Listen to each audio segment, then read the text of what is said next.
Ok. Vamos a ver el linfoma no Hodgkin. Deme un segundito. Este bicho.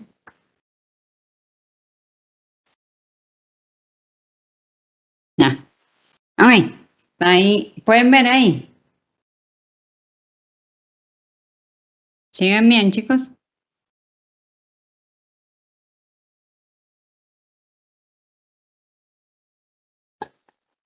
Sí. Ok. Súper, súper, súper. Ok. Entonces, ayer vimos los linfomas de Hodgkin y hoy vamos a ver los linfomas no Hodgkin.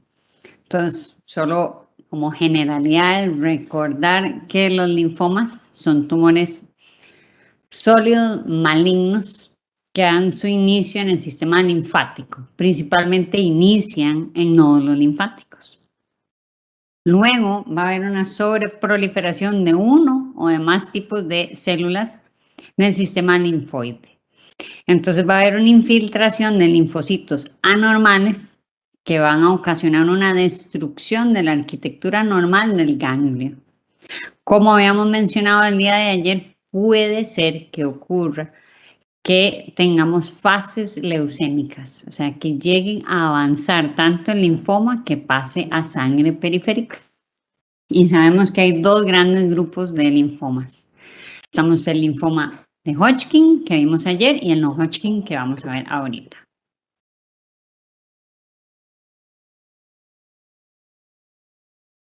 Okay.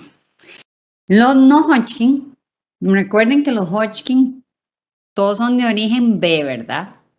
Y que son linfocitos B anormales. Los no Hodgkin, vean que pueden tener un 85 a 90% van a ser B y un 15% van a ser T o NK. Normalmente tienden a imitar células B normales en distintos estadios, ¿verdad? Ya sea precursores, centrogerminales o post-centrogerminales. Los no Hodgkin pueden ir desde linfomas indolentes hasta linfomas muy agresivos y con muy alta proliferación celular. Son más frecuentes en hombres y en personas mayores. La clasificación de los linfomas no Hodgkin son todos estos. Todos estos son no Hodgkin, para que ustedes vean la cantidad de no Hodgkin que hay. Es más fácil los Hodgkin porque son, ¿verdad? Nada más dos tipos de Hodgkin. Y los no Hodgkin, ustedes pueden ver esa cantidad de no Hodgkin que tenemos. Para efectos del curso, pues vamos a ver como los más significativos. Entonces, dentro de todas las malignidades que ve la hematología, porque en la hematología no solo vemos cáncer, sino, como ya ustedes vieron en la clase de anemias, también vemos cosas benignas, ¿no? Entonces, dentro de la malignidad nuestra, vemos que un 62.4% de toda nuestra malignidad son linfomas no Hodgkin, ¿verdad? Vemos que un 16% son mieloma múltiple, que lo vamos a ver mañana, un 9% leucemia linfocítica crónica, 8.2% enfermedad de Hodgkin y un 3.8% leucemia linfoide aguda. De los no Hodgkin, vean que el más frecuente es el difuso de células B grandes. Le sigue el linfoma folicular, el MALT, el T maduro, el linfoma del linfocito pequeño, el linfoma de células del manto, el linfoma de células B de mediastino, el linfoma anaplásico de células grandes, linfoma de Burkitt, los marginales, precursores T y el linfoma linfoplasmocítico. Entonces aquí tenemos igual una distribución de nuestros linfomas no Hodgkin, para que ustedes vean que lo más frecuente que vemos son los difusos. Vemos difusos en un 37%, después vamos a tener mucho folicular, linfoma del MALT, vamos a tener manto, linfoma del linfocito pequeño o leucemia linfocítica crónica, que ahorita vamos a explicar esto con un poquito más de detalle, el primario mediastino y otros. Entonces, la patogénesis muchas veces es desconocida, ¿verdad? Realmente, o sea, se desconoce. Otras veces hay asociado agentes infecciosos, que ya vamos a ver, y en otras ocasiones también tenemos sí alteraciones ya genéticas que ¿verdad? Le llevan al paciente a mayor probabilidad de tener este tipo de linfoma. Dentro de los agentes infecciosos, que sí tienen una mayor correlación con la aparición de estas enfermedades, vemos que lo que es el Human T Lymphocyte Virus, que no es el de Resident Evil, realmente existe. Está el tipo 1 y el tipo 2, esto es muy frecuente en el oriente. Entonces, el Human T Lymphocyte Virus está altamente asociado con el linfoma leucemia T del adulto, el virus del Epstein-Barr, que lo mencionamos el día de ayer, muy relacionado con el linfoma de Hodgkin, pero también con el linfoma de Burkitt y con el linfoma primario de células T. El virus del herpes humano 8, ¿verdad? Muy relacionado con el linfoma primario de fusión, con enfermedad de Castleman, con linfoma de células B de alto grado, con linfoma del sistema nervioso central primario, sistema nervioso central, y con linfoma de Hodgkin, más que todo, estos ya van a ser por HIV, ¿verdad? HIV altamente relacionado con aquellos linfomas de alto grado del sistema nervioso central y linfoma de Hodgkin. La hepatitis C la vemos muy relacionada con linfomas de la zona marginal. Lo que son bacterias, vemos que el H. pylori está altamente relacionado con el linfoma MALT gástrico, ¿verdad? Recordemos esta bacteria, es muy frecuente, se ve mucho en pacientes con gastritis. Regálenme un segundito. Eric, por favor, estoy dando clases, no sé con quién estás hablando. Bueno, ahorita no, os calles y dejes de estar haciendo tanto escándalo. Un poco aquí con los muchachos. Y sí, puse pausa. Aló, ahí están chicos, perdón, es que había un poco de escándalo aquí en la casa, entonces disculpen. Otras bacterias, entonces vemos que el H. pylori está muy relacionado con el linfoma gástrico, MALT gástrico, y lo que es la malaria, altamente relacionado con el linfoma de Burkitt. Hay otros desórdenes, ¿verdad? Enfermedades inmunes que también me pueden llevar a la aparición de estos linfomas, ¿verdad? Podemos ver inmunodeficiencias hereditarias, Klinefelter, Shirakigashi, la ataxia telangiectasia, el Wiskott-Aldrich, o hasta inmunodeficiencias comunes variables, ¿verdad? Tienen mayor correlación con la aparición de estos linfomas, enfermedades inmunes adquiridas, ¿verdad? Inmunosupresiones iatrogénicas, que esto lo habíamos mencionado ya en la clase de Hodgkin, HIV, hipogammaglobulinemias, me pueden, ¿verdad?, llevar al paciente a una mayor probabilidad de aparición de un no Hodgkin, enfermedades autoinmunes, Sjögren, enfermedad celíaca, artritis reumatoidea, lupus, puede llevar al paciente a tener una mayor predisposición por este tipo de linfoma. Y exposiciones a otras drogas, por supuesto, exposiciones ya sea a quimioterapia, a benceno, a herbicidas, pesticidas o radiación. Ay. Ok, el manejo, ¿verdad? Muy importante, igual que comentamos ayer, pues el paciente, historia clínica completa, examen físico, buscar bien todas las adenopatías, tiene o no tiene síntomas B, ¿verdad? Recordar los síntomas B, temperatura mayor a 38 grados, ¿verdad? Tomada con un termómetro por 3 días seguidos, sudoración nocturna profusa y una pérdida de peso de más del 10% del peso en los últimos 6 meses. Luego, ¿verdad? Tener alguna adenopatía, ¿verdad? Al recordar que estas adenopatías no son dolorosas y son firmes. Revisar muy bien siempre garganta, anillo Valdeyer, vaso, hígado para ver que no haya espleno o hepatomegalia, que es muy frecuente. El pronóstico de estos linfomas va a depender mucho del subtipo histopatológico, ¿verdad? Que lo vamos a ver ahorita. También el pronóstico va a depender mucho del tamaño del tumor, el número de sitios linfáticos comprometidos, ¿verdad? Entonces aquí tiene mucho peso el estadiaje de Ann Arbor, ¿verdad? Estadio 1, 2, 3 o 4.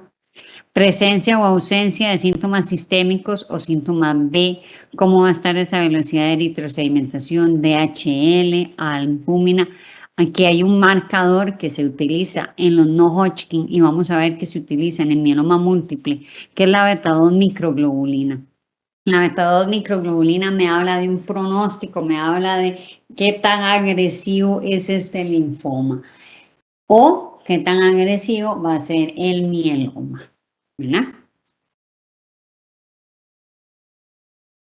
Los pacientes, una vez que nos llegan, como ya habíamos hablado el día de ayer, ¿verdad? Que son pacientes que nos llegan ya con la biopsia que dice que tiene un Hodgkin o un no Hodgkin. Entonces, una vez que ya tenemos la biopsia, nosotros podemos empezar.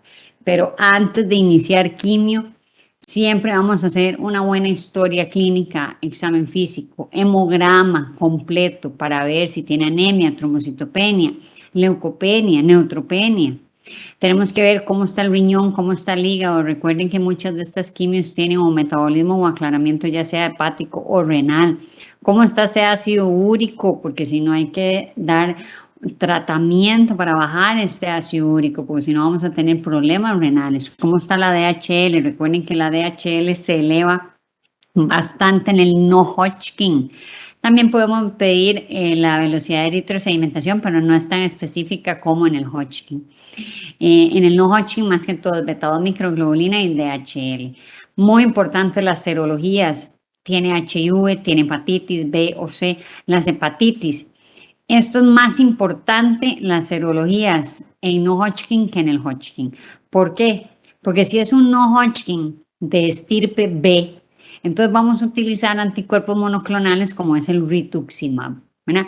Y el rituximab va a ir básicamente a deshacerse de todos los linfocitos B. Entonces, si de pura mala casualidad ese paciente tiene una hepatitis B o C sin tratar y uno le pone rituximab a estos pacientes, hacen una hepatitis fulminante y se mueren. Entonces, antes de colocar rituximab, hay que ver cómo están esas serologías, porque si no es un tortón. Siempre revisar bien la biopsia. Los linfomas no Hodgkin, a diferencia de los Hodgkin, sí se les puede hacer citometría de flujo, ¿verdad? El citómetro de flujo es un estudio, ¿verdad? Que hacen los microbiólogos especialistas en citometría y entonces, a diferencia de nosotros, que un aspirado de médula podemos contar 100, 500 células, ellos pueden contar en logaritmos hasta más o menos 4.5 logaritmos. O sea, sí tiene una profundidad y lo hacen por marcadores. Entonces el citómetro va a poder analizar las células, ese mismo aspirado que yo tomo un tubo y ese tubito lo mando a citometría. Y en la citometría, entonces ellos pueden analizar qué células tienen ahí. Y si la médula está infiltrada, entonces ahí puede salir el diagnóstico. No tengo que esperar a que lo vea el patólogo. Me sale en la citometría de flujo. Únicamente en el no Hodgkin. En el Hodgkin esto no sirve. Luego, cariotipo. Muy importante el cariotipo. El cariotipo sí lo hacemos en el no Hodgkin porque hay muchas mutaciones genéticas que están altamente relacionadas con distintos tipos de linfomas. Entonces, hay ciertas translocaciones características. Recordar que nuestros pacientes los seguimos con TACs, ¿verdad? Lo ideal para linfomas, especialmente el Hodgkin, es el PET scan, que ya ayer lo conversamos, pero lastimosamente en nuestro medio, pues no contamos con PET scan. Lo que tenemos es TAC. Y bueno, encuesta que se lo reporten a uno, pero bueno, lo que tenemos. Estudios adicionales a todos los pacientes con linfoma, a todos les vamos a hacer biopsia de médula ósea. Y ya ustedes saben por qué, porque recuerden que el estadio 4 de Ann Arbor es si hay compromiso de médula, hígado, vaso o pulmón. Entonces, Obviamente tengo que hacer una biopsia de médula para ver si está infiltrada o no. Si está limpia, doy quimio y no repito la biopsia de médula ósea porque estaba limpia a un inicio. Si está infiltrada, repetimos la biopsia de médula ósea hasta que esté limpia. Ya sabemos que toda mujer en edad fértil le hacemos una subbeta porque es un tortón empezar quimio y que esté embarazada. Entonces siempre nos vamos a fijar en esto, dependiendo de la edad del paciente. Si son pacientes ya mayores o que tienen mucha comorbilidad, les hacemos ecocardiogramas para ver cómo está la fracción de eyección, ya que muchos de nuestros medicamentos para no Hodgkin llevan quimioterapias de tipo antracíclico y entonces estas son muy cardiotóxicas. En algunos casos, ya habíamos mencionado ayer que si hay compromiso de médula espinal o de cerebro, nos preferimos también hacer una resonancia magnética. Ya vamos a ver que hay algunos linfomas no Hodgkin que les gusta infiltrar el sistema nervioso central. Entonces, a estos pacientes que ese linfoma por naturaleza le gusta el sistema nervioso central, le vamos a hacer estudios de líquido cefalorraquídeo para ver y para poder estar encima de que no esté infiltrado desde el diagnóstico o que posteriormente llegue a afectar el sistema nervioso central. Y en el caso, por ejemplo, del linfoma del manto, que tiene un comportamiento dual, ¿verdad? Crece muy lento, pero es sumamente agresivo. Le encanta todo lo que es gastrointestinal. Entonces, lo ideal es hacer endoscopías con los mantos porque son bien característico de ellos de que nos, ¿verdad? Salgan como una sorpresa. Entonces, el diagnóstico, ¿verdad? Nosotros cuando ya vamos, vean que para nosotros hablar de un linfoma no Hodgkin, vamos a ocupar la biopsia que vio el patólogo, ¿verdad? La citogenética, ¿verdad? Y lo que es el inmunofenotipo. Entonces, la biopsia que nos va a reportar el patólogo, el inmunofenotipo, que es lo que está marcando las células que está viendo ese patólogo que lo va a ver en la inmunohistoquímica y la citogenética, ¿verdad? ¿Qué translocación tiene esa biopsia que le confiere mayor o peor pronóstico? Entonces, este es un panel básico. Hay paneles muchísimo más grandes de inmunohistoquímica, pero como para que ustedes se den una idea.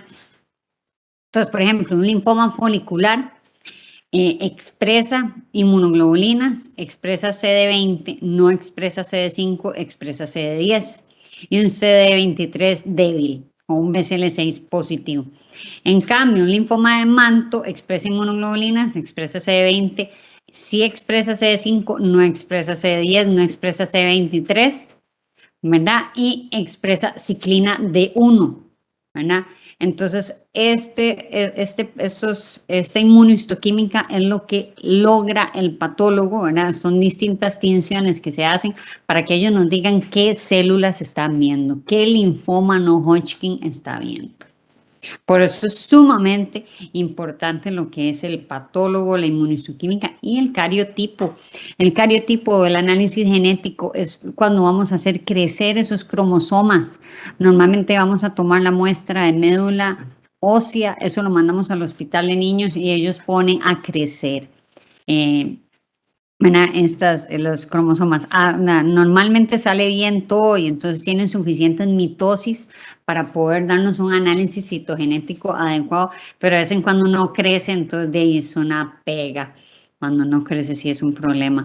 Entonces dentro de las alteraciones citogenéticas, aquí podemos ver, por ejemplo, en la leucemia linfocítica crónica, que ahorita vamos a hablar de ella, puede ser que tenga alteraciones citogenéticas que tenga un 13P, un 11Q, un 17P, que sean delecciones, ya sea una delección del 13P, 11Q, 17P o trisomías del 12.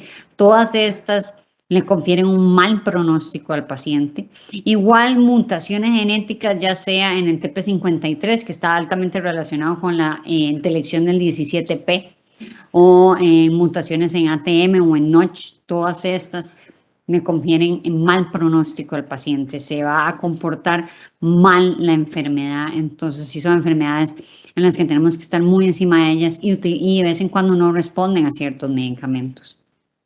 Por ejemplo, la leucemia de células peludas, pues no tiene ninguna alteración genética como tal, pero sí mutacional, ¿verdad? Que está el BRAF, que está mutado en un 99% de los casos.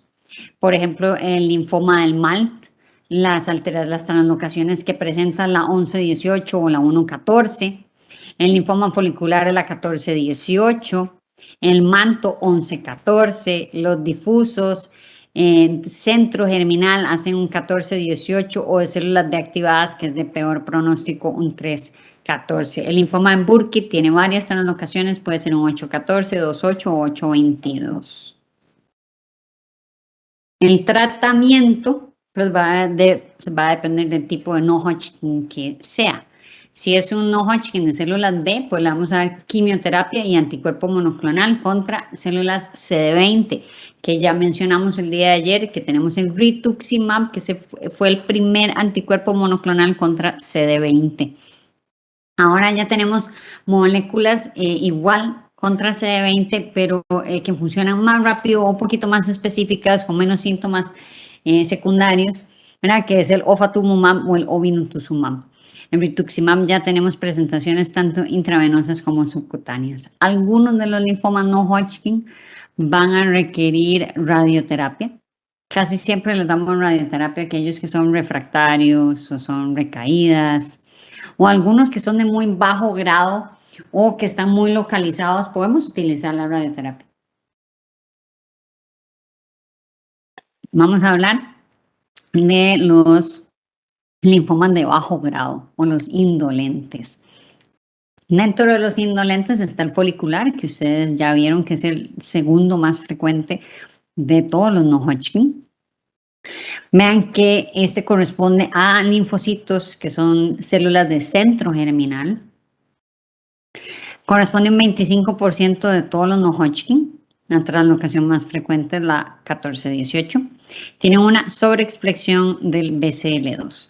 La sobreexpresión del BCL2 traduce cierto grado de complejidad. Realmente no tanto agresividad, sino de complejidad, porque cuesta mucho. Son linfomas que no todas las células se encuentran en un mismo punto del ciclo celular.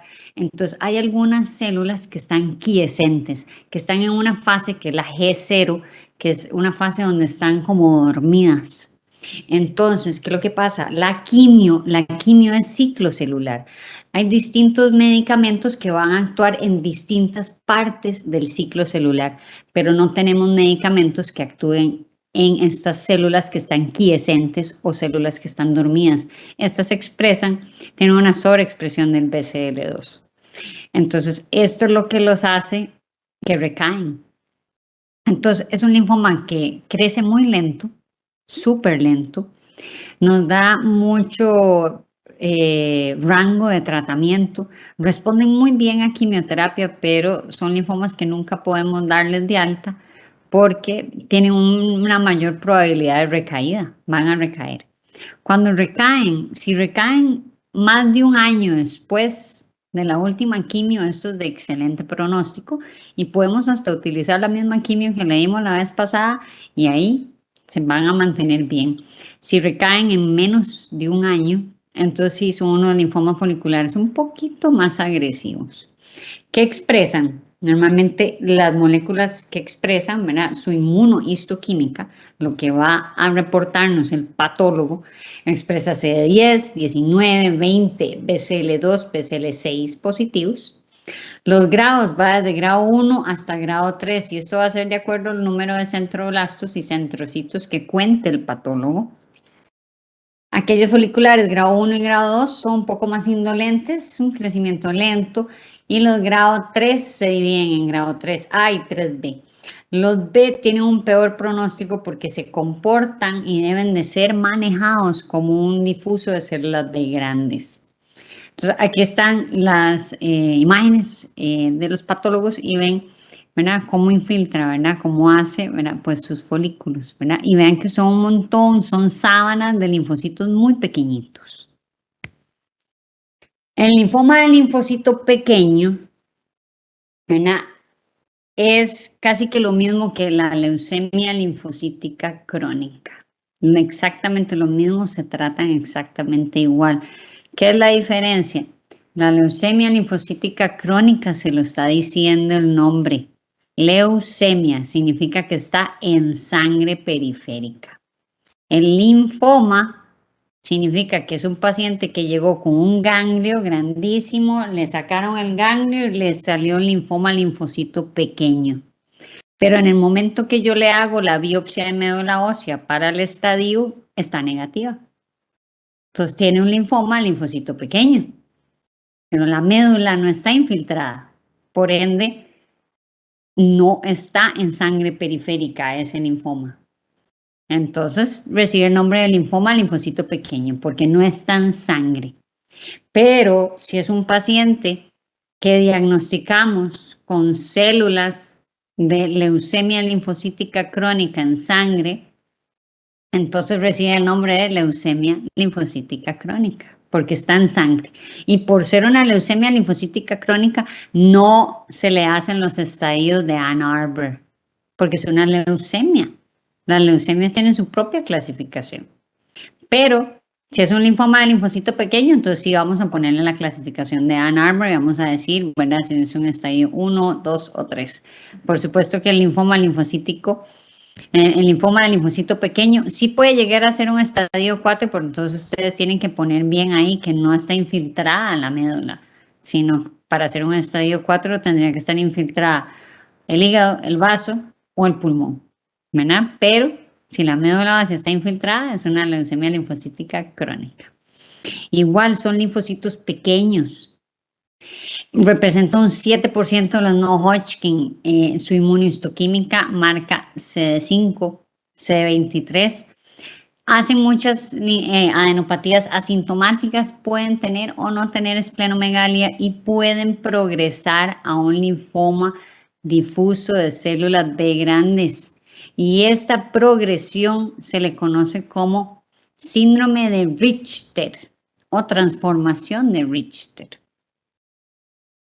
¿Verdad? Igual, son linfocitos pequeños, muy parecidos al folicular.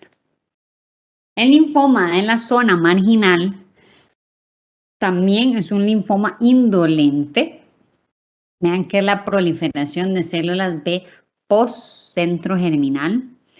Es una hiperplasia linfoide, ¿verdad? Es un crecimiento desmedido linfoide que ocurre en respuesta a algo, a un antígeno, a una inflamación crónica. Por ejemplo, una infección por H. pylori. Entonces usted tiene el H. pylori ahí en la cámara gástrica y entonces el cuerpo empieza a producir esta hiperplasia linfoide en respuesta a esa bacteria y llega un momento en que hay un daño celular, un daño genético. Y entonces empieza lo que es el linfoma de la zona marginal. El MALT es el más común, está asociado a H. pylori. Y ¿verdad? En ocasiones puede ser una enfermedad extensa o progresiva o a veces localizada. Esta es una imagen de linfoma de la zona marginal. ¿Verdad? Ven que hace como un halo. Igual son linfocitos pequeños. Otro muy engañoso, ¿verdad? Y se las trae porque es bien agresivo. Realmente para mí es uno de mis linfomas favoritos porque sí conlleva un grado de complejidad. El manto. El manto está dentro de los indolentes. ¿Por qué? Porque él crece lento. Ahí va lento y sigiloso. ¿Qué es lo que pasa? Crece lento, pero se propaga como él solito, ¿verdad? Y entonces crece lento, pero en todo lado. Igual son linfocitos pequeños. Vean que representa un 6% de los no Hodgkin. Es positivo por CD5 y como les mencioné, ciclina D1. Translocación más frecuente, 11-14. Son de mal pronóstico. ¿Por qué? Porque son indolentes pero agresivos. Vean que la sobrevida a 5 años es de un 25% y le encanta el tracto gastrointestinal. Me fascina. Igual son linfocitos pequeños, muy parecidos a los anteriores. Dentro de los indolentes también tenemos el linfoma linfoplasmocitoide. Ok, el linfoma linfoplasmocitoide, entonces vamos a tener una infiltración de la médula ósea, ¿verdad? No solo por linfocitos, sino también por células plasmáticas y por células plasmáticas que producen inmunoglobulina M. Entonces, este linfoma linfoplasmocítico también se le conoce como la macroglobulinemia de Waldenström. Es una enfermedad sumamente interesante. Realmente son muy pocos los pacientes que lo tienen y se ocupa tener como un buen colmillo para poderlos diagnosticar, porque sí se comportan distintos y nos hacen pensar que es un mieloma cuando realmente no es un mieloma. Su origen es en células postcentrogerminales. Vean que el inicio es muy insidioso, realmente a veces el paciente solo se queja de fatiga, pérdida de peso, hacen muchos cuadros de hiperviscosidad, principalmente por la proteína que producen, que es la IgM. Tiene anemia, ¿verdad? Puede tener sangrado, síntomas neurológicos, disnea, fallo cardíaco. Hacen adenopatías y hacen mucha hepatosplenomegalia. Los síntomas neurológicos son sumamente frecuentes.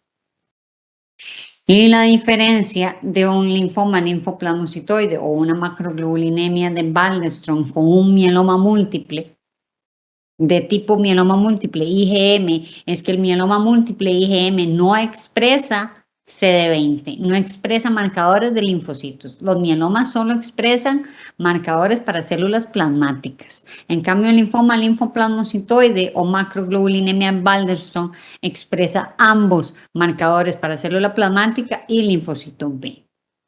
Ahora vamos a hablar de los linfomas agresivos. Dentro de los agresivos tenemos el linfoma de células B grandes. Aquí ya no son linfocitos pequeñitos y bonitos y todo muy parecido, no, son unas células grandes, amorfas, feas, ¿verdad?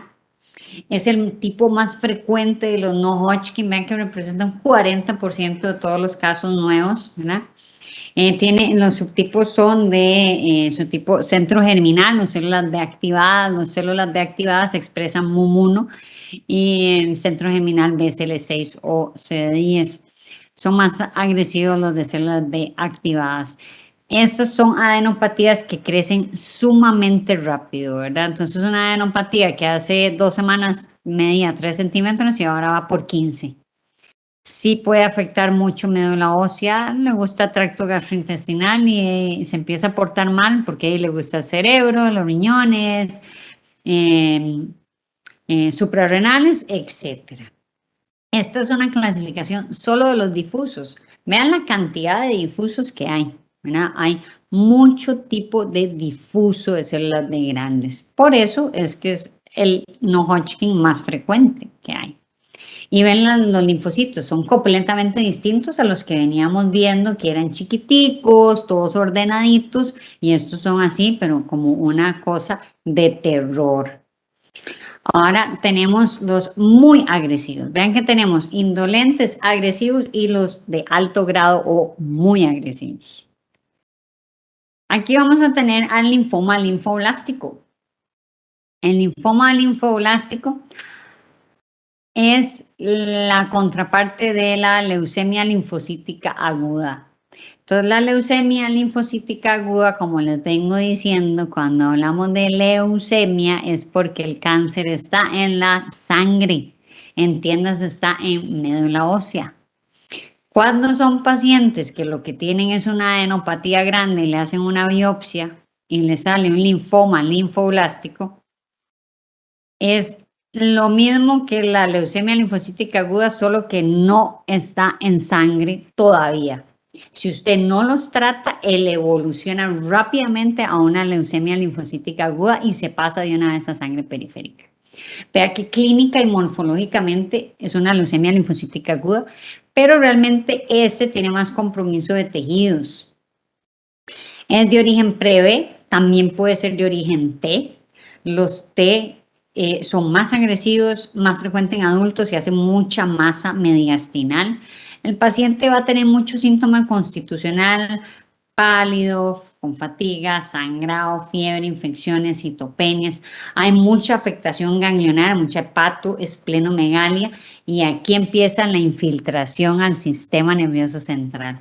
Le encanta el sistema nervioso central, igual que la leucemia linfoide aguda, que ahorita vamos a ver. También le encantan los testículos.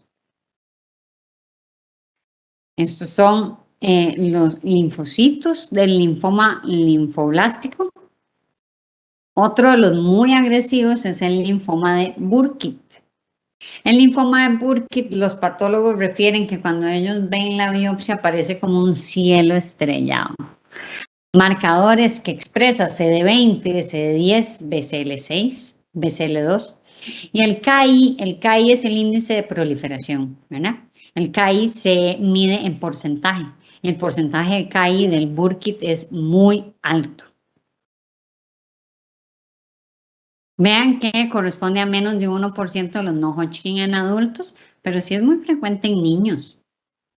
Tenemos 3 tipos de linfoma de Burkitt. Tenemos la forma endémica, que es la más frecuente en África, en pacientes con infecciones de malaria crónica y también asociado a Epstein-Barr, y las linfadenopatías. Las adenopatías son masivas y tienen mucha lesión en cavidad oral. Tenemos la forma esporádica, que está ligada a muchos, en un 20%, al Epstein-Barr, y está en otras regiones del mundo, y le gusta más las adenopatías intestinales, y después está el que está ligado y asociado al HIV, principalmente aquellos en estadios avanzados de HIV. Este linfoma de Burkitt puede presentar translocaciones 814, 28, 822. Va a tener la presencia del SEMI, ¿verdad? Que también nos habla de proliferación, de grado de crecimiento. Vean que el tratamiento del Burkitt tiene que iniciarse a las 48 horas del diagnóstico. No podemos quedarnos ahí sentados porque este linfoma crece sumamente rápido. Es muy, dirían ahí, pendejo contra la ciclofosfamida. Entonces, muchos de nuestros, casi que todos los esquemas de quimioterapia para Burkitt llevan ciclofosfamida, porque no le gusta este tratamiento y responde bien a él. Hay que tener cuidado y profilaxis con el sistema nervioso central, ¿verdad? Como ya dijimos, igual que en el linfoma linfoblástico, al Burkitt le encanta el sistema nervioso central. Y vean que tiene una alta tasa de curación, 70-80% en adultos y niños, si le damos bien el tratamiento. Todos los linfomas T y los NK son sumamente agresivos, por eso están todos ahí. Vamos a mencionar nada más para efectos del curso el linfoma de T periféricos, que es como el más frecuente de los T. Representa un 7% de los no Hodgkin. Aquí tenemos un crecimiento y un patrón muy difuso. Se borra casi que toda la arquitectura del ganglio linfático. Aquí tenemos mezclas de células. Es una mezcla muy heterogénea, células grandes, intermedias y pequeñas. Tenemos lo que es el linfoma T anaplásico de células grandes. Este corresponde a un 2% de los casos. Hay alguien, me quedó ahí. Ya, estoy bien.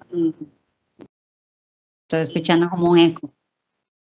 Ok, estoy bien. Ay, pucha, alguien me escribió aquí. Ok, células grandes anaplásicas es un 2% de los no Hodgkin. Es muy común en personas jóvenes, le gustan mucho los hombres. Vean que estas células grandes pueden expresar, ¿verdad? Muchas expresan CD30, recuerden, como el Hodgkin. Están asociadas a la translocación 2,5 y pueden tener una sobreexpresión de ALK.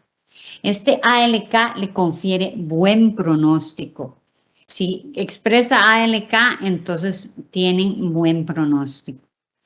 Cuando son ALK negativo, tienen peor pronóstico y realmente es muy difícil que respondan a tratamientos y no tenemos tantas líneas de tratamiento como en los linfomas B.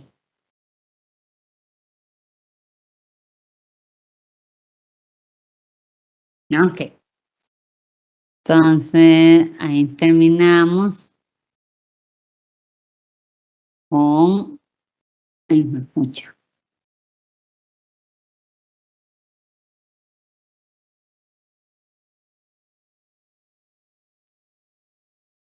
con la, hey, ya voy a venir para la leucemia. Ahí pueden ver, chicos. Después abro y estoy hablando sola.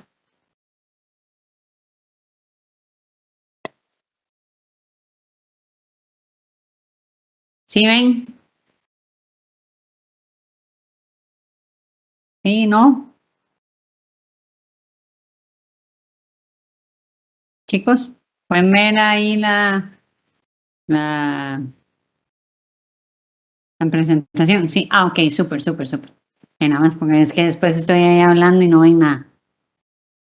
Ok, bueno, vamos a hablar de las leucemias. Vean que ya hablamos, entonces vimos ya hematopoiesis, vimos todas las anemias, ya vimos los linfomas, vamos a hablar de las leucemias. Mañana, que es sábado, ¿verdad? Solo porque como ustedes pasan tan ocupados y tienen como 1 millón de clases y cuesta muchísimo darles clases, entonces mañana somos y vamos a recibir clases, ¿verdad? Yo tengo que dar las clases, ustedes tienen que recibirlas, pero todos vamos a estar en pijamas y, ¿verdad? Con la cámara apagada porque, ¿verdad? Mucho color, ¿verdad? Con las lagañas y la vaina. Mañana vamos a terminar de ver todo lo que es malignidad. Entonces mañana vemos lo que es mieloma, mañana vamos a ver los mieloproliferativos y los mielodisplásicos. Entonces terminamos todo lo malo y la otra semana entonces vamos a ver todo lo que es coagulación y vamos a ver lo que son las hemoglobinopatías y por supuesto la clase de transfusiones que esa siempre se les da en fisiopato y en medicina porque no pueden fallar con eso porque los va a acompañar toda la vida. Entonces, nada más como heads up. Ok, vamos a hablar de las leucemias. Siempre está caraja. Ok. Recordemos, no lo olviden, lo vimos en la clase de hematopoiesis. Tenemos célula madre que da origen a una célula madre mieloide y una linfoide. La mieloide va a dar origen a glóbulos rojos, plaquetas y granulocitos macrófagos, ¿verdad? La célula madre linfoide da origen a linfocitos B, T y NK. ¿Ok? Entonces, ¿qué enfermedades tenemos? Que ya vimos los linfomas.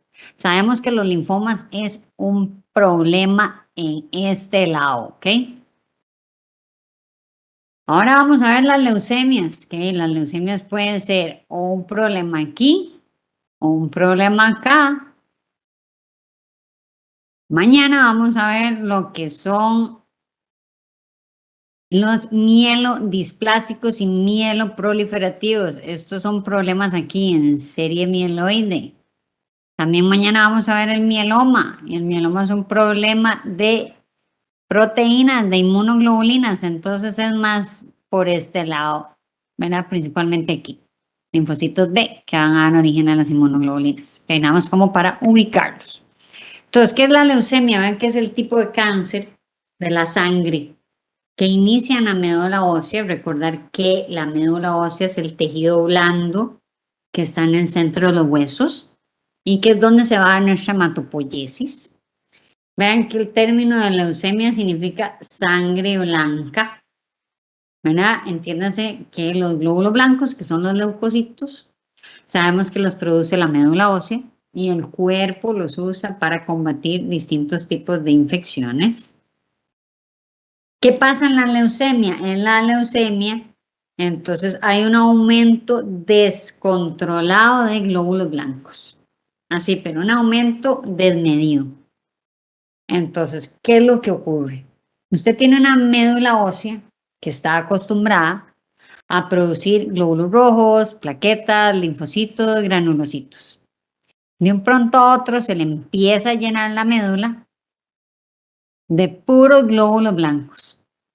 Y se empieza a llenar y a llenar y a llenar y a llenar. Y entonces, ¿qué pasa con los glóbulos rojos y qué pasa con las plaquetas? Si la médula se empieza a llenar y a llenar y a llenar y a llenar de glóbulos blancos, ¿qué pasa? ¿Qué pasa con esos glóbulos rojos? ¿Qué pasa con las plaquetas?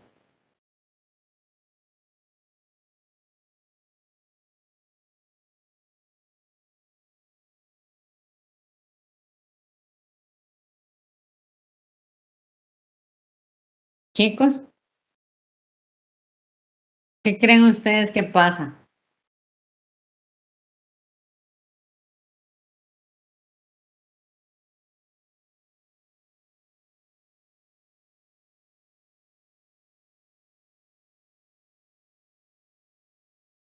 ¿Qué creen ustedes? ¿Qué pasa en la médula? ¿Qué pasa con los glóbulos rojos y las plaquetas si la médula se está llenando y llenando y llenando y llenando de glóbulos blancos?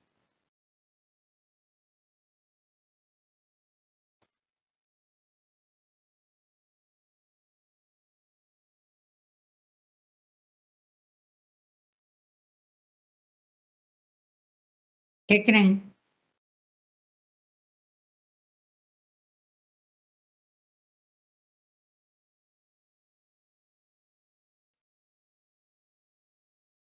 Vamos, vamos. Eso, excelente. Disminuyen, por supuesto, y llega un momento en que ya no se producen. Y por eso es que las leucemias es un tortón, porque llega ese paciente hecho leña, con una hemoglobina en 5, con plaquetas en 2000 y con 358.000 leucos, ¿verdad? Entonces ya ustedes van entendiendo qué es lo que está pasando, o sea, por qué está llegando ese paciente así hecho leña. De claro, la médula está, produce un montón de células que son pura cochinada, puros blastos, y entonces las celulitas buenas las están apartando hasta que ya no pueden producir nada. Entonces, vean que estas células cancerosas, estos blastos, estas células inmaduras, impiden que se produzcan los glóbulos rojos, las plaquetas y otros glóbulos blancos, ¿verdad? Y glóbulos blancos sanos. Entonces, ¿qué pasa? Por eso estos pacientes llegan con sangrados, con anemia, sintiéndose mal o con infecciones. Muchas de estas células cancerosas tienen la capacidad de mandarse ahí por el torrente sanguíneo, irse a distintos ganglios linfáticos y no solo eso, irse a los sitios santuarios.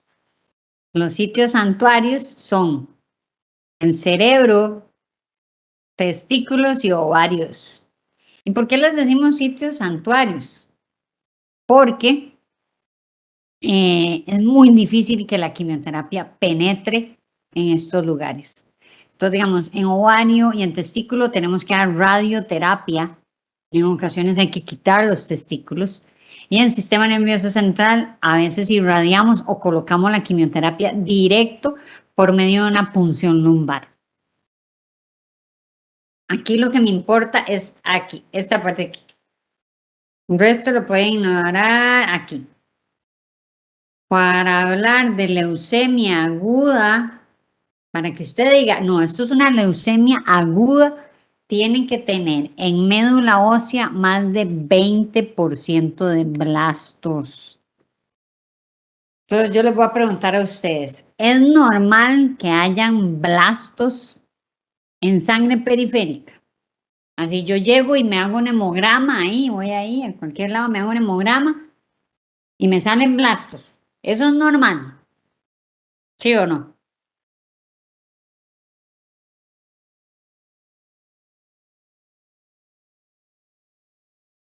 Excelente. No, en sangre periférica nunca pueden haber blastos, nunca. En médula ósea, sí.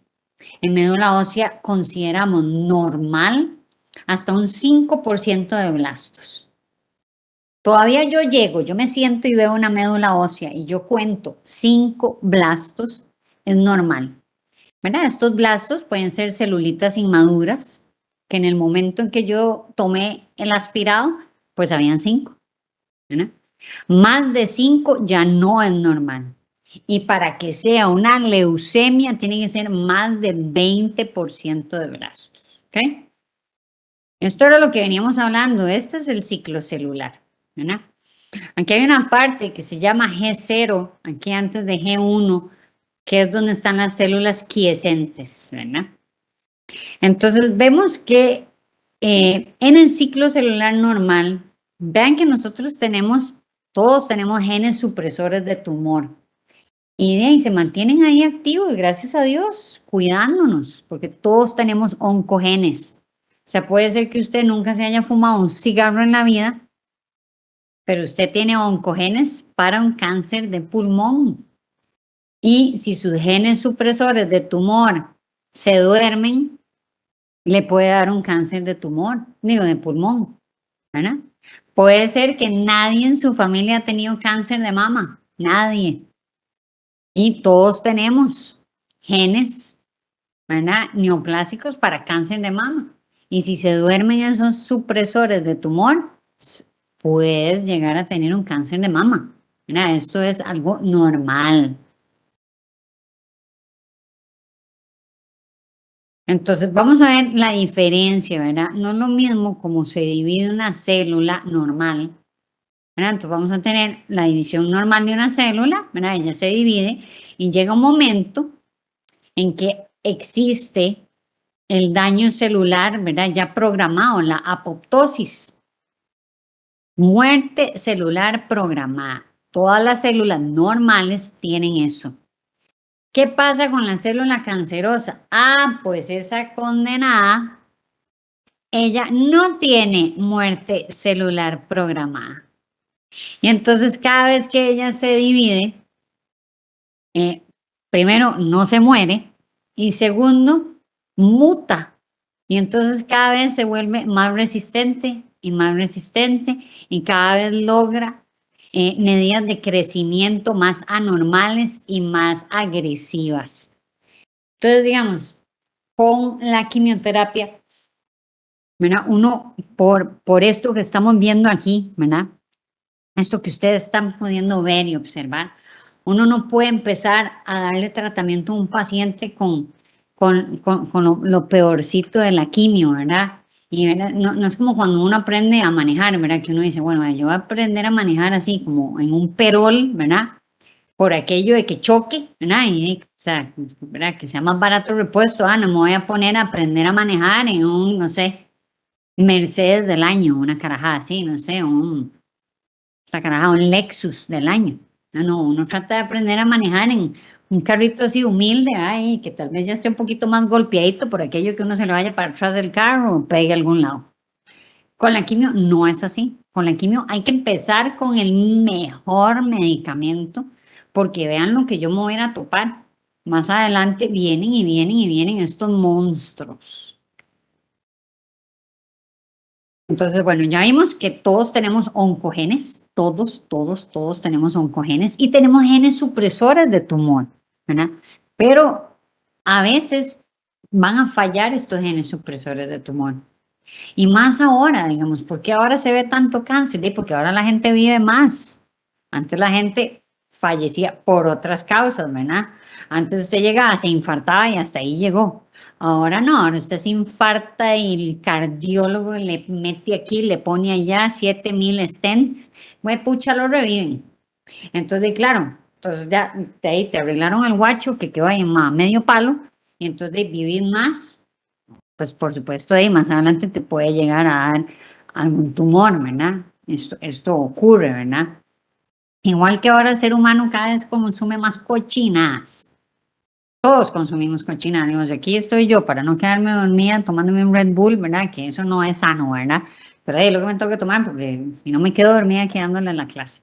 Pero sí, ¿verdad? O sea, las cosas han cambiado mucho, cada vez comemos más carajadas empacadas y dejamos mucho de lado lo que es plant-based, ¿verdad? Y alimentos un poquito más sanos.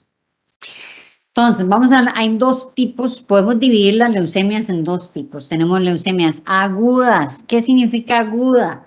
Aguda significa corra, póngale, porque el paciente se le puede poner mal. Y dentro de las agudas se divide en mieloide si es una leucemia mieloide aguda y leucemia linfoide aguda, ¿ok? Las crónicas, la palabra se lo dice, tranquilidad, paz, ante todo, la crónica progresa lentamente. Y también tenemos una leucemia mieloide crónica y una leucemia linfoide crónica. Ok, las leucemias agudas, vean que son patologías que surgen porque hay una proliferación descontrolada de leucocitos. Y estos son incapaces de madurar, o sea, ellos llegaron, se clonó la célula y ahí quedó. Y entonces, ¿verdad? O sea, no siguió madurando, quedó ahí en madura y ahí empieza a clonarse, ¿verdad? Como la oveja Dolly. Entonces es una proliferación descontrolada. Vean que son incapaces de madurar, no pueden llegar a las fases, ¿verdad? Tardías, ¿verdad? No pueden llegar a ser un neutrófilo, un basófilo, no, se queda como un blasto. ¿Eh? Son incapaces de madurar adecuadamente y entonces se detienen en etapas de maduración muy temprana. Como ya vimos, empiezan a invadir la médula ósea y la invaden de tal forma que entonces, ¿verdad? Vamos a tener déficit de las otras líneas. Y a veces se comportan hasta tumores extra hemáticos, ¿verdad? Y los llamamos sarcomas mieloides. La aparición de las leucemias agudas súbita y fatal, o sea, se pueden morir si no les damos tratamiento. La leucemia mieloide aguda es la más frecuente en adultos. Vean que un 66% van a ser adultos y la gran mayoría mayores de 60 años. Está altamente asociada a que el paciente haya tenido un síndrome mielodisplásico, haya utilizado algún citotóxico, o sea, tal vez es un paciente que tuvo un cáncer de próstata, que recibió quimio, bueno, y ahora está con una leucemia mieloide aguda. O un cáncer de colon que recibió quimio, ahora tiene una leucemia mieloide aguda.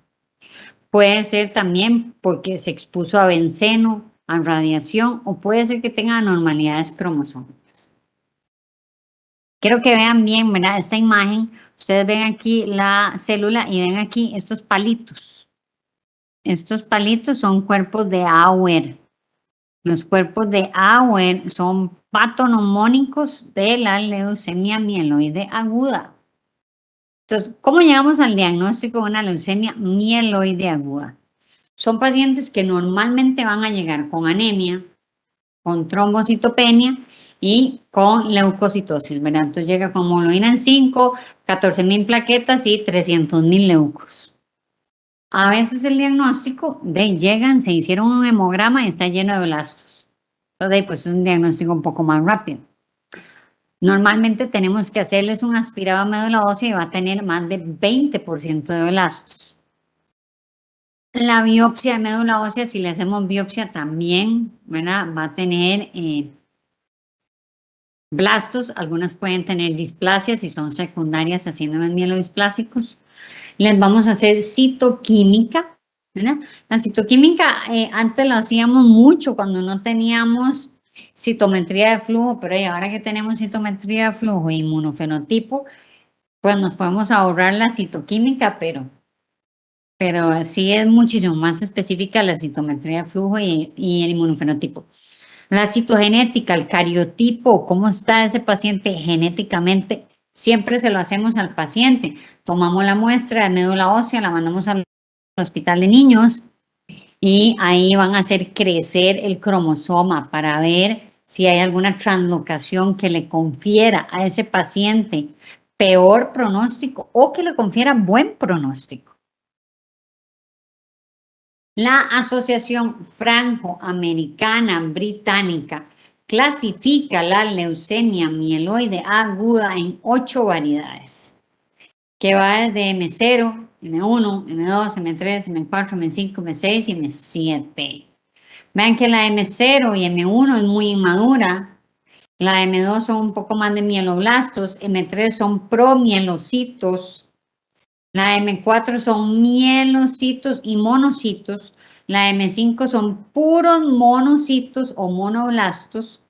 La M5 es solo serie eritroide y la M7 es serie megacariocítica. La M0, que es aquella leucemia mieloide aguda indiferenciada, son células sumamente inmaduras y realmente no expresan casi que nada morfológico que nos diga, pucha, será un blasto mieloide o linfoide. Realmente esto nos cuesta, digamos, solo por al microscopio cuesta muchísimo. Entonces sí lo que utilizamos sí, es la citometría de flujo, que lo que va a ir a buscar es ciertas proteínas de expresión de membrana que nos van a decir qué tan inmadura es, ¿verdad? Si es una M0 o si es una M1. Vean que los blastos, vean que tiene un citoplasma que no tiene gránulos y tiene un núcleo con una cromatina muy laxa, muy inmadura, con varios nucleolos. La M1, que ya es igual, es una mieloide aguda, pero sin maduración, pero no es indiferenciada, tiene un poquito más de maduración que la M0, pero tampoco muchísimo, ¿verdad? El núcleo tiene cromatina igual laxa y tiene sus nucleolos y ya se puede ver finas granulaciones, ¿verdad? Pero muy poquitas. La M2 es aquella leucemia mieloide aguda ya con diferenciación o con maduración. Entonces ya los blastos ya tienen signos visibles ya de línea mieloide. Tienen núcleos muy irregulares, ya con bastantes nucleolos, cromatina laxa, y ya aquí, ya entonces podemos ver los gránulos, y ya aquí podemos ver los cuerpos de Auer, ¿verdad? Acuérdense en que estos bastones son los cuerpos de Auer. La M3 es la leucemia mieloide aguda promielocítica. Vean que esta leucemia, aquí vamos a tener blastos y promielocitos, ¿verdad? Entonces son blastos un poco más grandes, ¿verdad? Alta cantidad que van a presentar un citoplasma muy granular, ¿verdad? Tiene muchos gránulos y no solo eso, sino que tiene muchos bastones de Auer en gran cantidad y están así como unos encima de otros y reciben el nombre de empalizada. La leucemia mieloide aguda, la promielocítica, es una emergencia. ¿Por qué? Porque si tiene la translocación 15-17, tiene cura. Es de las únicas leucemias que tiene cura, ¿verdad? Y tiene un medicamento exacto y preciso que necesita recibir. De no recibirlo, entonces estos promielocitos eventualmente pues van a tener una ruptura y lo que se va a liberar es una cantidad de citocinas y van a hacer una coagulación intravascular diseminada y fallecen, ¿verdad? Entonces, esto es una emergencia. ¿Por qué? Porque es un paciente que se puede curar, entonces hay que correr, hay que hacer bien ese diagnóstico. La M4, en la mielomonocítica, aquí tenemos dos tipos de blastos. Tenemos unos blastos que son grandotes, irregulares y otros chiquiticos y redonditos, ¿verdad? Entonces, unos muy de serie mieloide y otros de serie monocitoide. La M5 es la leucemia mieloide aguda monocítica. Esta se divide en M5A y M5B. La M5A tiene monoblastos de gran tamaño o marcadores mieloides, monocitoides. En la M5B sí tiene monocitos irregulares, pero sí son más pequeños. Entonces aquí tenemos un ejemplo de M5A y M5B. ¿Verdad? Estos son más monoblastos y estos son más monocitos. La M6 es la eritroleucemia, que ven que la serie eritroide va a ser más de un 50% de las células nucleadas y los blastos de más de un 20%. Tienen muy mal pronóstico. La M7, la megacarioblastica, aquí ya vamos a tener megacariocitos que se van a la sangre periférica y restos de núcleos de megacariocitos en sangre periférica. Dependiendo del cariotipo, lo que les dije, ¿verdad? Que les tomamos de la médula ósea y lo mandamos al hospital de niños, va a ser el tipo de riesgo, ¿verdad? O sea, este paciente tiene una leucemia de alto riesgo, bajo riesgo, riesgo intermedio. Si tiene la translocación 821, la 821, esa translocación se asocia a la leucemia mieloide aguda M2. Vea que eso no está apuntado, eso se los estoy diciendo para que después no digan que no sabían. Entonces, la translocación 821 está altamente relacionada con la leucemia, la M2. La inversión del cromosoma 16 está altamente relacionada con la M4. Le confiere buen pronóstico. Y la translocación 15-17 con la M3. Vean que esas tres translocaciones, 8-21, inversión del 16 y 15-17, es de buen pronóstico. Riesgo intermedio, que sea un paciente que le digan que no, que todo está normal, tiene un cariotipo normal, entonces es un riesgo intermedio. Si tiene un cromosoma 6 extra, 8 extra, 21 extra o 22 extra, igual es un riesgo intermedio. Alto riesgo o de mal pronóstico, cuando tiene más de 3 anormalidades. Entonces, un cariotipo complejo que tenga más de 3 anormalidades, que tenga una delección del 5q, que tenga un cromosoma Filadelfia. Esa translocación, la 922, se le llama cromosoma Filadelfia. Ahorita vamos a hablar de él. Otra de mal pronóstico, 611, o anormalidades en el 3Q, 9Q o 11, o translocación del 1119, pues son de mal pronóstico. Síntomas de la leucemia, bueno, el paciente puede preferir cansancio, pérdida del apetito, puede tener aumento del tamaño de ganglios linfáticos, hepatosplenomegalia, puede tener pérdida de peso, fiebre, infecciones a repetición, falta de aire, debilidad muscular, dolor articular. Esto es más frecuente en niños, el dolor articular, igual que el dolor abdominal es más frecuente en niños. El paciente puede tener pérdida de peso, sudoración nocturna, puede tener equimosis, ¿verdad? La leucemia linfocítica aguda representa un 80% de todas las leucemias agudas, o sea, la más frecuente de todas las leucemias. Y representa un 80% de todos los cánceres en chiquitos. Vean que si el paciente tiene un síndrome de Down, pues tiene un 1 o un 2% de probabilidades de tener una leucemia linfoide aguda. Y es más frecuente en hombres que en mujeres. Hay factores asociados de riesgo, como lo es insecticidas, fumigantes, pesticidas, radiaciones, alteraciones genéticas, ¿verdad? Síndrome de Down, Klinefelter, Fanconi, ataxia telangiectasia, hasta problemas en el ambiente, exposición a benceno y otros. La fisiopatología, pues sabemos que es una proliferación anormal de linfoblastos, ¿verdad? Una proliferación anormal. Y esta proliferación anormal entonces va a estar metida dentro de la médula ósea produciendo un exceso de linfoblastos anormales que no va a dejar que se produzcan células normales de la médula. Entonces me va a llevar a tener una neutropenia, trombocitopenia y anemia. Y por ser una leucemia linfoide aguda, le gusta y puede infiltrar otros órganos, principalmente los sitios santuarios, ¿verdad? Sistema nervioso central, testículo, ovario. La clasificación franco-americana británica los clasifica en L1, L2 y L3. El L1 es el más frecuente en niños, el L2 es más frecuente en adultos y el L3 es la leucemia linfoma de Burkitt. Esta ya la mencionamos. Entonces, si tiene blastos en sangre periférica, es una leucemia de Burkitt. Y si no tiene blastos en sangre periférica, es un linfoma de Burkitt.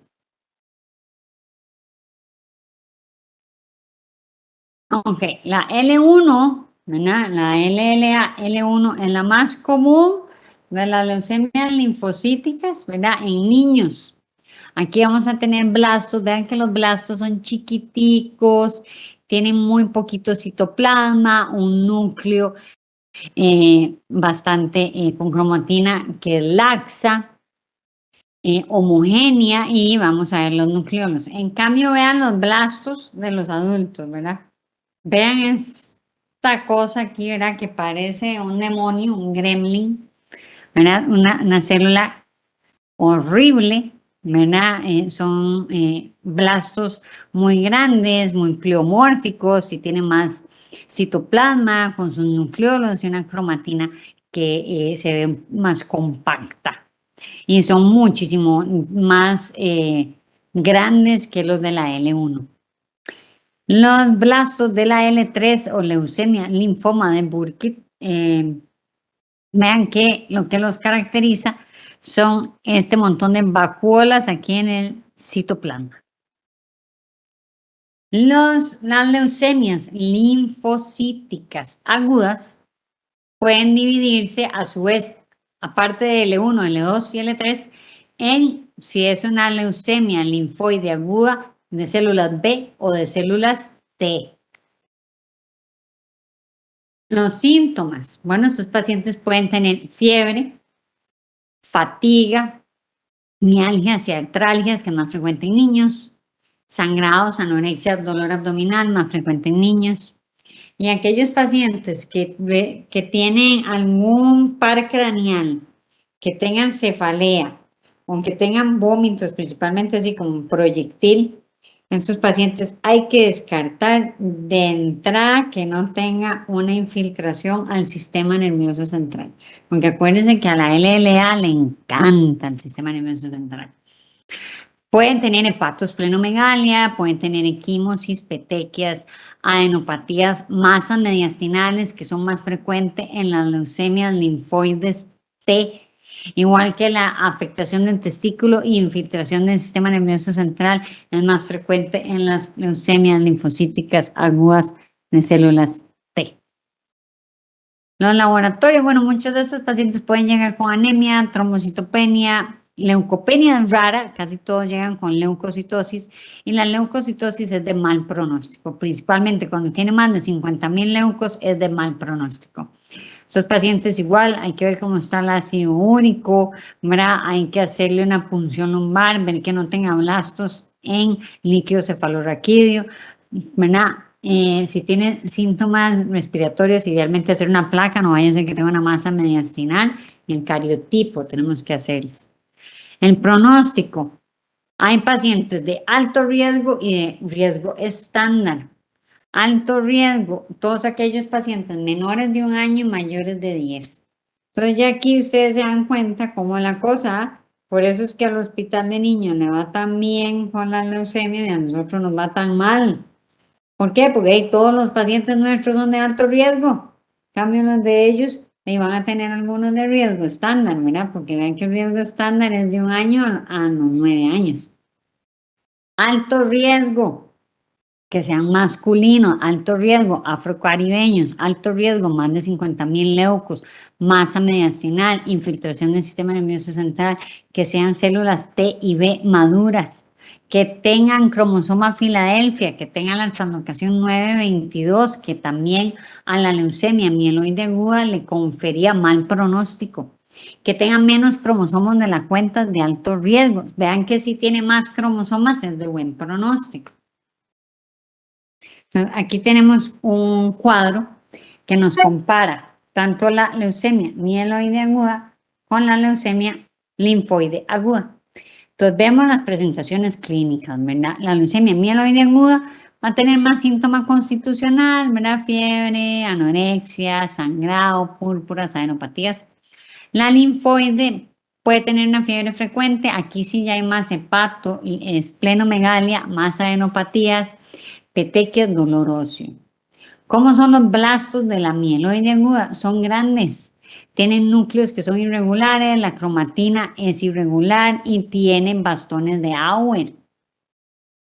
En cambio, la leucemia linfoide aguda, los blastos son chiquiticos, el núcleo es grandote, tiene escaso citoplasma y la cromatina es homogénea, ¿verdad? La histoquímica. Esto era como nosotros antes teníamos la médula ósea, cuando no teníamos citómetro de flujo, ¿verdad? Que recuerden que el citómetro de flujo, digamos, si yo un aspirado logro ver 100 a 500 células, el citómetro logra ver a logaritmos de menos 4.5 logaritmos, ¿verdad? Es una locura la cantidad de células que logra ver el citómetro. Antes, cuando no teníamos citómetro, entonces los íbamos a puro ojo y también hacíamos tinciones de histoquímica. Entonces vean que si teñía para mieloperoxidasa era de estirpe mieloide. Si teñía negro Sudán era estirpe mieloide y si teñía para esterasa inespecífica era mieloide. Si teñía con ácido periódico, Shift, era linfoide o con fosfatasa alcalina ácida era linfoide. Ahora, ¿verdad? Y ahora tenemos, ¿verdad? La citometría de flujo. Entonces, si el citómetro de flujo encuentra marcadores CD13, 14 y 33, es de estirpe mieloide. Si encuentra marcadores CD10, 19, 22, TDT, es B. Y si encuentra CD3, 7, 5, 2, es de células T. El tratamiento de la mieloide es una quimioterapia muy intensiva. Están internados, se internan durante un mes por 3 meses y hay que ver si tiene buen o mal pronóstico. Si tiene mal pronóstico, después hay que trasplantarlos. Las linfoides es una quimioterapia que es menos intensiva, pero sí es una quimioterapia que dura 2 años, ¿no? Ahora vamos a cambiar de chip y ya vamos a dejar de hablar de lo agudo y vamos a hablar de lo crónico. Entonces vamos a hablar de aquella leucemia mieloide crónica y linfoide crónica. La mieloide crónica es parte de los síndromes mieloproliferativos crónicos, que también vamos a ver el resto de mieloproliferativos crónicos mañana. La leucemia linfocítica crónica pertenece a los linfoproliferativos crónicos. Y ustedes me van a decir a mí, que ya vimos la clase, ¿cuáles son los linfoproliferativos crónicos?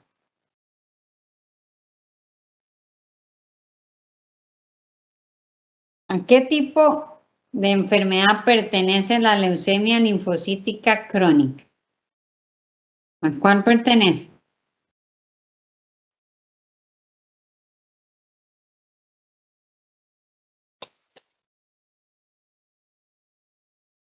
Vamos, vamos, chiquillos. Ustedes pueden.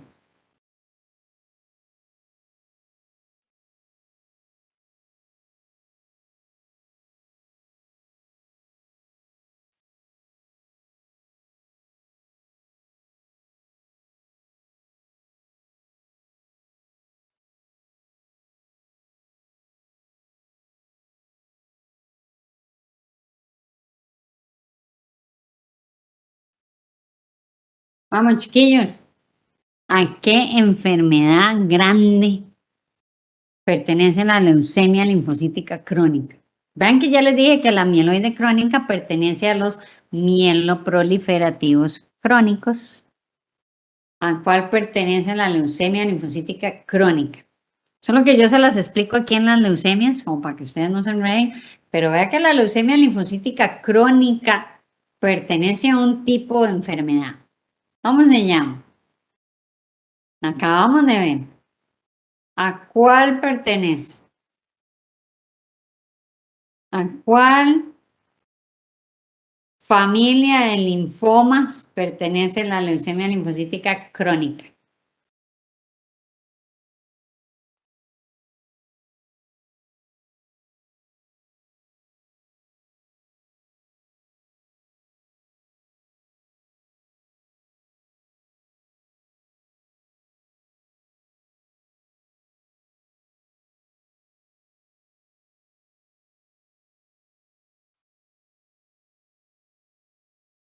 Vamos, chiquillos. Eso, muy bien. Acuérdense que la leucemia linfocítica crónica es lo mismo que un linfoma de linfocito pequeño, pertenece a los no Hodgkin. Y los no Hodgkin son linfoproliferativos Crónicos. Muy bien. Súper bien. Están en todas. En todas. Duran un toque, pero están en todas. Ok, vamos a ver la mieloide crónica. La vamos a ver aquí en esta clase de leucemias, como para que no se enreden. Pero la mieloide crónica, la palabra se lo dice, pertenece a los mieloproliferativos crónicos. Recuerden que la serie mieloide, la célula madre mieloide, produce plaquetas, granulocitos y glóbulos rojos. Entonces, la leucemia mieloide crónica pertenece a las neoplasias mieloproliferativas crónicas. Entonces, hay tipos de cánceres que tienen un crecimiento crónico que lo que hacen es que producen o granulocitos en exceso, plaquetas en exceso, glóbulos rojos en exceso, o producen las tres en exceso y después se seca la médula. Esos son los mieloproliferativos crónicos, pero para efectos de la clase, pues yo les doy la leucemia mieloide crónica en como un grupo de leucemias, pero pertenece a los mieloproliferativos crónicos. Ok, vemos que la leucemia mieloide crónica es una proliferación clonal de la célula madre. La que está jodida es la célula madre mieloide. Representa un 15 o un 20% de todas las leucemias, es más frecuente en personas mayores. La etiología desconocida. Y aquí tenemos la presencia del cromosoma Filadelfia. Gracias a Dios está presente en un 95% de los casos de las mieloides crónicas. En ese 5% que no está presente son de pésimo pronóstico y la gran mayoría sí fallecen porque sí se comportan súper mal. Este cromosoma Filadelfia es la translocación de dos porciones de dos cromosomas, ¿verdad? Es una unión de una porción del cromosoma 9 con el cromosoma 22. Eh, Codifican una proteína, una tirosina quinasa, eh, que para efectos de la mieloide crónica tiene un peso de 210 kilodaltons, pero para efectos de la mieloide aguda es de 230 y de la linfoide aguda es de 190.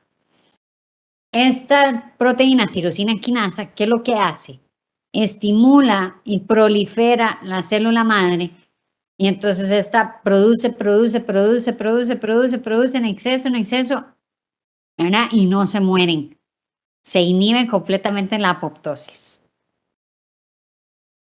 Aquí está el cromosoma, este es el cromosoma 22, cromosoma 9, porción ABL, el cromosoma 9 se une a la porción BCR del cromosoma 22. Entonces vamos a tener tres, ¿verdad? Proteínas tirosina quinasa. La proteína tirosina quinasa de la mieloide crónica tiene un peso de 210 kilodaltons. De la linfoide aguda tiene un peso de 190 y de la mieloide aguda de 230. El diagnóstico de la leucemia mieloide crónica de vez en cuando es así, esporádico. Paciente fue, se hizo un hemograma y fue, pucha, le salieron un montón de leucocitos, le salió una hemoglobina alta, plaquetas altísimas y entonces ya no lo mandan. A veces es porque decidió hacerse un ultrasonido de abdomen y le salió un vaso grandísimo. ¿Verdad? Entonces muchas veces puede ser por esplenomegalia, por leucocitosis, puede ser aumento, ¿verdad? Entonces te llegan con 200.000 leucos y en el hemograma dice mielos, metamielos, promielos y ese montón de células inmaduras que le llamamos un diferencial en escalera y con un aumento de basófilos. Entonces así normalmente le llegamos al diagnóstico. Esta es la técnica de Fish. Vean que el gen BCR está en rojo y el ABL en verde.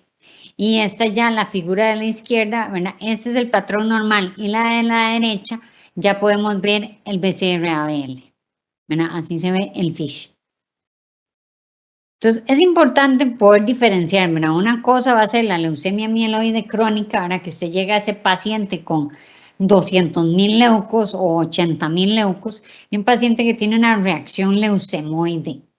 Una reacción leucemoide es un paciente que tiene un aumento de leucos, pero es secundario. O sea, es o porque está infectado o porque tiene otro cáncer, que normalmente es un cáncer sólido de los oncólogos, ¿verdad? Entonces, ambos tienen leucocitosis. La mieloide crónica tiene más leucocitosis. La mieloide crónica va a tener diferencial en escalera, ¿verdad? Va a tener mielos, metamielos, promielos, todos, hasta blastos. En cambio, la reacción leucemoide, si acaso tiene bandas y algún mielocito. La mieloide crónica puede tener trombocitosis severa, 1 millón, 1,5 millones de plaquetas. La reacción leucemoide puede tener 500,000 plaquetas, 600,000. La mieloide crónica tiene vasofilia, la reacción leucemoide no tiene vasofilia. La mieloide crónica tiene esplenomegalia y la reacción leucemoide no tiene esplenomegalia. La reacción leucemoide es secundaria a sepsis o neoplasias sólidas. La mieloide crónica tiene 3 fases: fase crónica, fase acelerada y fase blástica. La fase crónica pues tiene menos de 10% de blastos, menos de 20% basófilos, no tiene muchas alteraciones genéticas.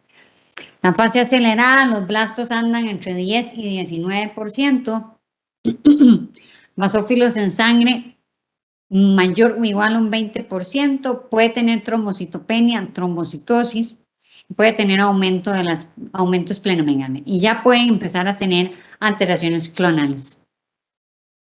La fase blástica se lo dice, ¿verdad? Ya tiene más de 20% de blastos. Básicamente es una leucemia mieloide aguda, ¿verdad? Y ya puede tener grandes focos de blastos que hasta pueden estar extramedulares. El tratamiento de estos pacientes con el advenimiento del imatinib. El imatinib es un tratamiento de primera línea, es primera generación, es un inhibidor de esa proteína tirosina quinasa que produce ese cromosoma Filadelfia. Entonces va a ir a inhibir esa proteína tirosina quinasa y por ende en el momento que usted la inhibe, se inhibe esa sobreestimulación que tiene este tipo de cáncer en la célula madre mieloide. Vean que la sobrevida es de más de un 90% de los casos. Hay diferentes definiciones de respuesta de tratamiento. Hablamos de una respuesta hematológica que vamos a ver más o menos a partir de los 3 meses de tratamiento. Primeros 3 meses de tratamiento solo vamos a ver respuesta hematológica. ¿Esto qué significa? Que ya tenemos plaquetas normales, los leucos son menos de 10,000 y, ¿verdad?, basófilos menos de un 5%. Conforme pasa el tiempo, 6 meses, 9 meses, el año, entonces vamos a ir viendo diferentes respuestas, ¿verdad? Más que todo a nivel de respuestas moleculares. Aquí vamos a ir midiendo qué porcentaje de ese cromosoma Filadelfia todavía está presente. Básicamente, al año ya ese porcentaje debería estar sumamente bajo. Esto es un resumen de lo que ya mencionamos. Y por último vamos a hablar de la leucemia linfoide crónica.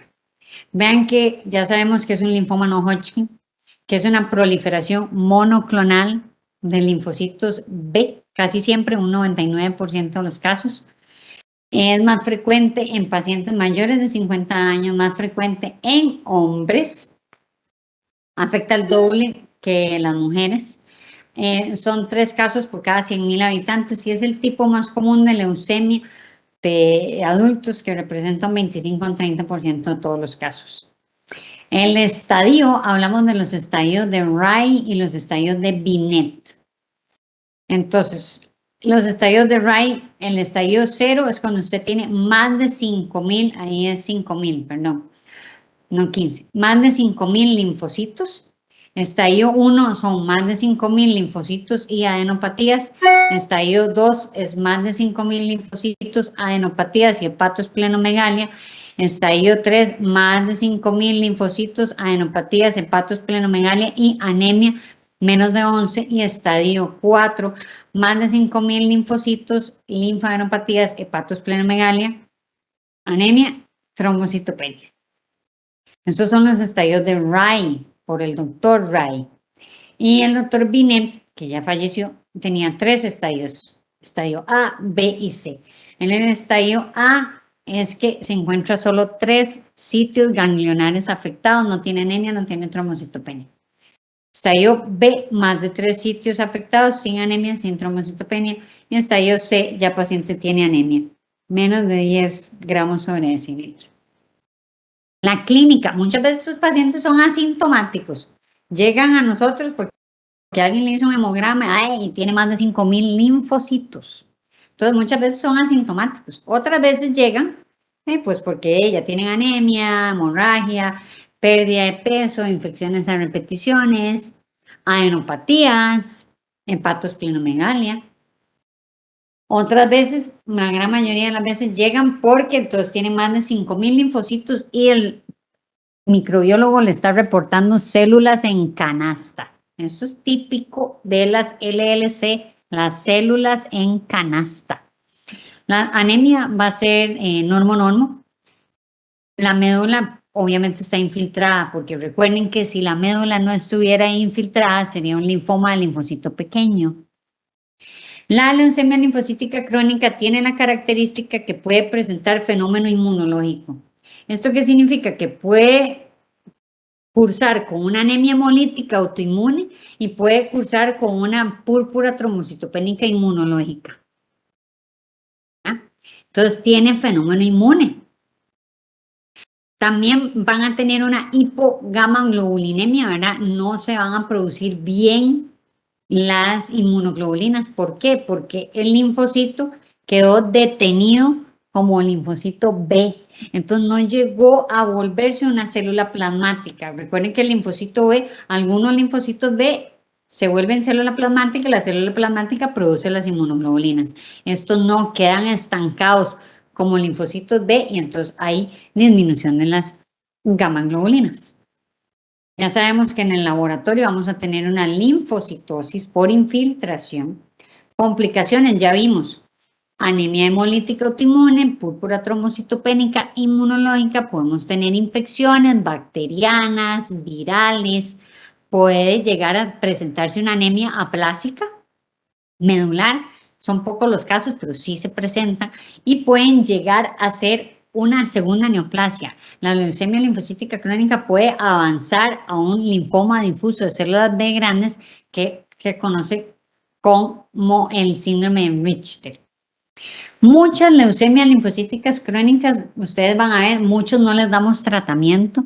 ¿Por qué? Porque es una enfermedad muy crónica y si se encuentra en estadios tempranos, no se benefician de empezar la quimioterapia hoy, a diferencia de iniciarla en 2 años. La sobrevida va a ser igual. En estadios tempranos, el que yo lo diagnostique y le dé la quimio, apenas lo diagnostique, o que se la dé dentro de 2 años, no va a cambiar. O sea, no va a tener una mejoría. Por eso utilizamos en estadios tempranos de enfermedad, usamos lo que se llama watch and wait. Observamos y esperamos. Y hasta que tenga datos de progresión de enfermedad, empezamos el tratamiento.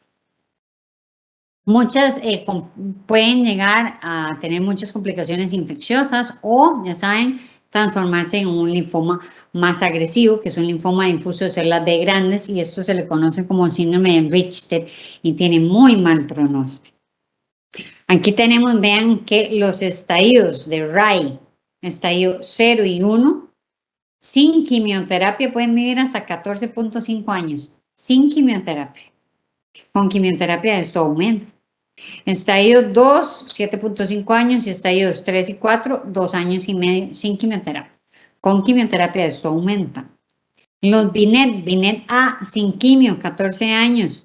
Binet B, 5 años. Binet C, 2.5 años. Y esta sobrevida puede aumentar en el momento pues que ellos lleguen a necesitar la quimioterapia, podemos aumentarla. El tratamiento, vemos que en estadios A de Binet o estadios muy tempranos de RAI, observamos. Damos tratamiento en RAI 3, 4 o Binets B y C. La quimioterapia no siempre va a ser necesaria. Podemos utilizar algunos agentes alquilantes o análogos de nucleócidos en fenómenos inmunes como anemia hemolítica autoinmune o la púrpura trombocitopénica idiopática. Vamos a usar esteroides. A veces se puede utilizar radioterapia, más que todo con adenopatías o esplenomegalis. Y en ocasiones, pues sí van a ocupar soporte, pues, transfusional o de antibióticos o hasta inmunoglobulina.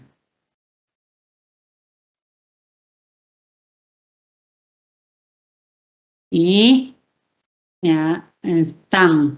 No sé si tienen una duda, pregunta, si todavía están ahí, si se quedaron dormidos.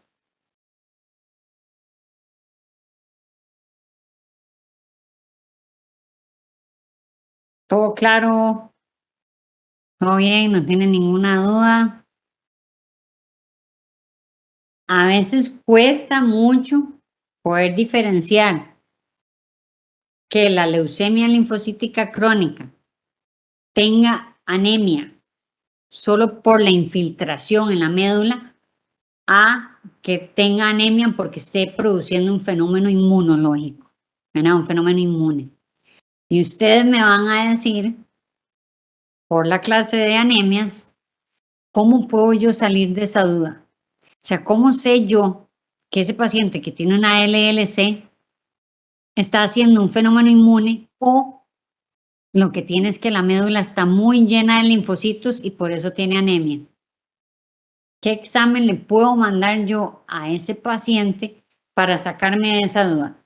¿Está esa LLC haciendo un fenómeno inmunológico o la médula está muy llena de enfermedad y ya me está haciendo anemia? ¿Qué examen le podría yo mandar como para poder salir de esa duda? Una pregunta dura,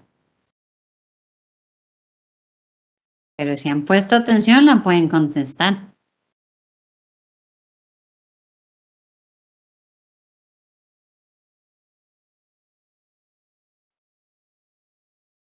¿Qué examen se les ocurre?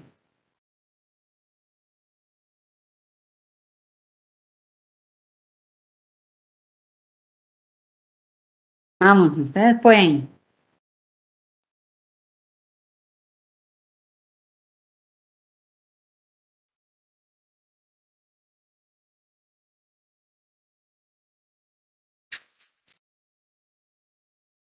Hasta el gecko está sonando y todo. Sí, se puede, vamos. ¿Qué examen se les ocurre?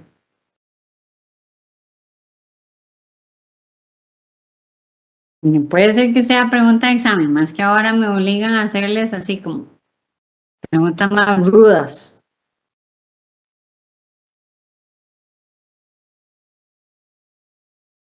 Vamos, chicos, ¿qué se les ocurre?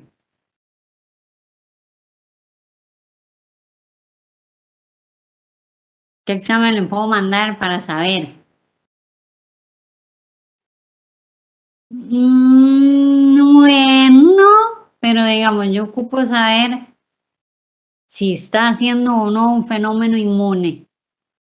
O sea, si me está, o sea, si la médula, si tiene anemia. Eso, muy bien, un CUMS. Excelente. Eso es lo que nosotros hacemos. Entonces, si un pronto otro, la leucemia linfocítica crónica que yo venía viendo, que tenía hemoglobina normal, plaquetas normales, y andaba como con 70.000 linfos y está pura vida, un pronto otro me llega con una hemoglobina en 11, entonces yo digo, suave un momento, ¿esto será pura leucemia linfocítica crónica o me estará haciendo un fenómeno inmunológico? Entonces, claro, yo le mando el CUMS, ¿verdad? Más obviamente CUMS directo, ¿verdad? Porque quiero ver si es un fenómeno inmune propio del paciente. Y si el CUMS directo está positivo, es que me está haciendo un fenómeno inmune. Entonces, todavía no tengo por qué tratar la leucemia, nada más le doy esteroides y trato, ¿verdad? Ese fenómeno inmune. Normalmente ya cuando empiezan a hacer esos fenómenos inmunes ya tenemos que darles quimio. En el caso de que el CUMS estuviera negativo, entonces es pura leucemia, igual ya le tengo que dar tratamiento, pero entonces ya ahí no le doy esteroides, ya nada más le doy pues la quimioterapia que le iba a dar. Pero no, excelente, sí, el CUMS. Muy bien, chicos, entonces, mañana nos vemos. ¿A qué hora dijo Ingrid? Porque, pues, pucha, me tengo un enredo yo. 8, ok, perfecto. 8 a.m. nos vemos, vayan a descansar, ¿verdad? Viernes de moda, a estudiar, toda la cosa. Chao chicos, que me les vaya muy bien.